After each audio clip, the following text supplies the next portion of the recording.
Hello, my name is Kate Miller and I work as a club administrator at Cambridge for David Lloyd Leisure.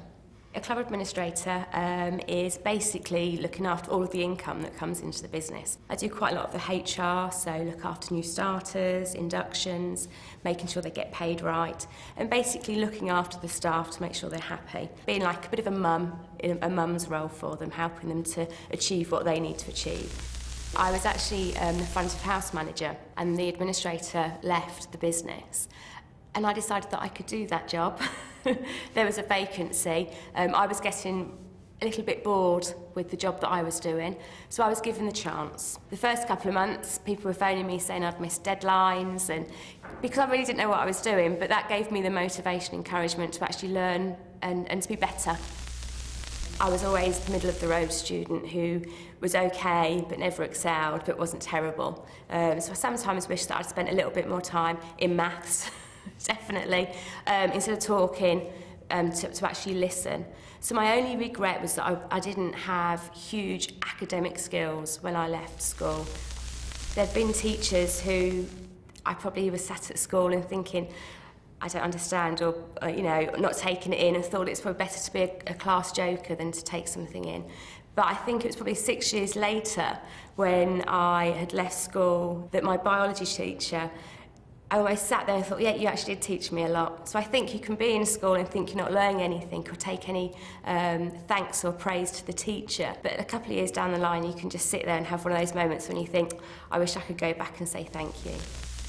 When I left school, I wanted to be a beauty therapist, so I went straight to college for 3 years to study to be a beauty therapist, deciding that I didn't want to do A-levels or take the university route. I wanted to do something that was a skill that I wanted to do, so I followed my dream. I was a beauty therapist for possibly, I'd say, 10 to 11 years. So I worked and progressed my way up to a manager, and then I met the man of my dreams. And my life took a completely different path. So I had a baby with my husband, and then I decided that because I had a baby, I couldn't give the time or the devotion I needed to beauty therapy, which I believed beauty therapy should have. So I decided to become more of an operator, more office-based. This year I've spent the last year studying to do my CIPD, which is the Chartered Institute of Personnel Development.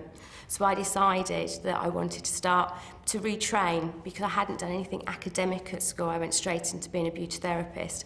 So in 5 to 10 years' time, I'd like to work in a training and development role, giving back what people have given to me to make me successful. This picture is one of my favourites. It's my mum and dad's wedding day with both my sets of grandparents. The reason this is so important to me is because they're 6 people that have basically made me who I am today.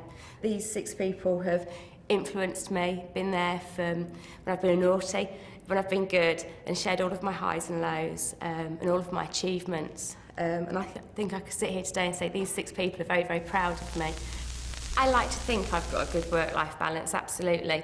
I absolutely love the time with my family, but there's nothing better than to walk into work and just to have to think about what I'm going to do and what Kate wants to do rather than what mummy or somebody's wife needs to do. So yeah, I think I'm very lucky. You can see so many people who are kind of like mid-40s or late 30s changing their career because they've suddenly got the get up and go and the motivation to change it. And I think when you're 16 and you're leaving school, you are literally just starting out in life, and there's so much to look forward to. And if you take one wrong turn, it's very easy to turn it back around and go back on the right path.